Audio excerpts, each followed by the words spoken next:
Welcome to steno dictation. Dictation 5 second बाद शुरू होगा।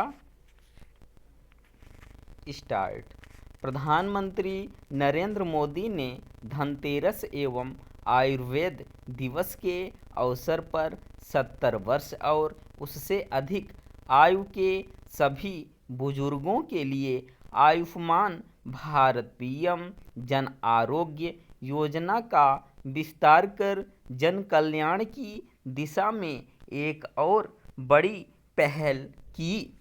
इस योजना में यह जो विस्तार किया गया उसमें 70 वर्ष और उससे अधिक आयु के सभी बुजुर्ग आएंगे, भले ही उनकी आमदनी कुछ भी हो। इससे करोड़ों बुजुर्ग लाभान्वित होंगे। उन्हें 5 लाख रुपए तक की मुफ्त उपचार की सुविधा मिलेगी। जो वरिष्ठ नागरिक पहले से आयुष्मान भारत योजना के दायरे में हैं, उन्हें 5 लाख रुपए का अतिरिक्त लाभ मिलेगा। यह एक बड़ी राहत है क्योंकि बुजुर्गों को स्वास्थ्य समस्याओं से कहीं अधिक जूझना पड़ता है और एक बड़ी संख्या में ऐसे बुजुर्ग हैं जिन्हें धनाभाव का सामना करना पड़ता है। आयुष्मान भारत योजना की उपयोगिता पहले ही सिद्ध हो चुकी है।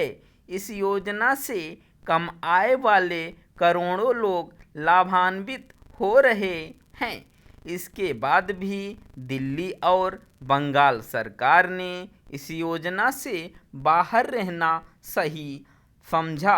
इस पर प्रधानमंत्री ने खेद ही नहीं व्यक्त किया बल्कि इन दोनों राज्यों के बुजुर्गों से माफ़ी भी मांगी। उन्होंने यह कहने में भी संकोच नहीं किया कि राजनीतिक कारणों से दिल्ली और बंगाल इस योजना को लागू नहीं कर रहे हैं। दिल्ली और बंगाल सरकार का दावा है कि उनकी अपनी स्वास्थ्य योजनाएं कहीं बेहतर हैं।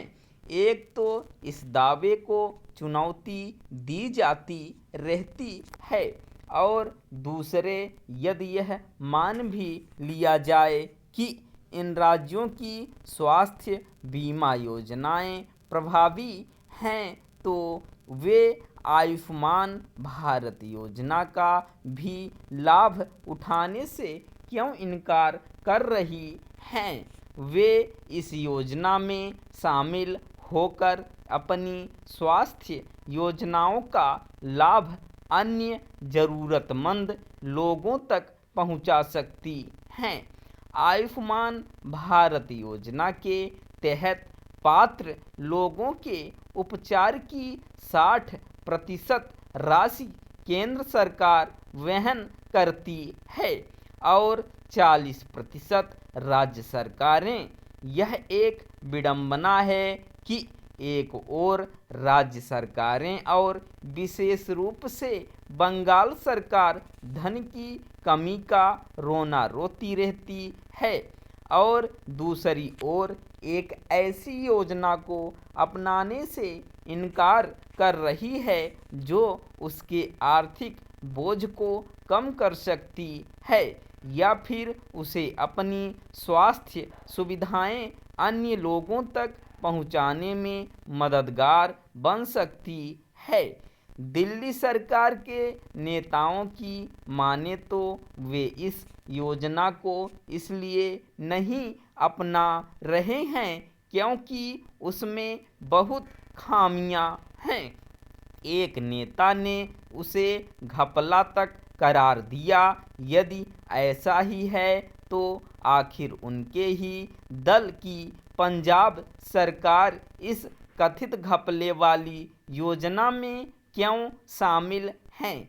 यह दुर्भाग्यपूर्ण है कि ऐसी कई केंद्रीय योजनाएं हैं जिन्हें कुछ राज्य सरकारें राजनीतिक कारणों से अपने यहाँ लागू नहीं कर रही हैं। यह जन कल्याण और विकास से अधिक महत्व राजनीतिक स्वार्थों को देने वाली मानसिकता का ही दुष्परिणाम है।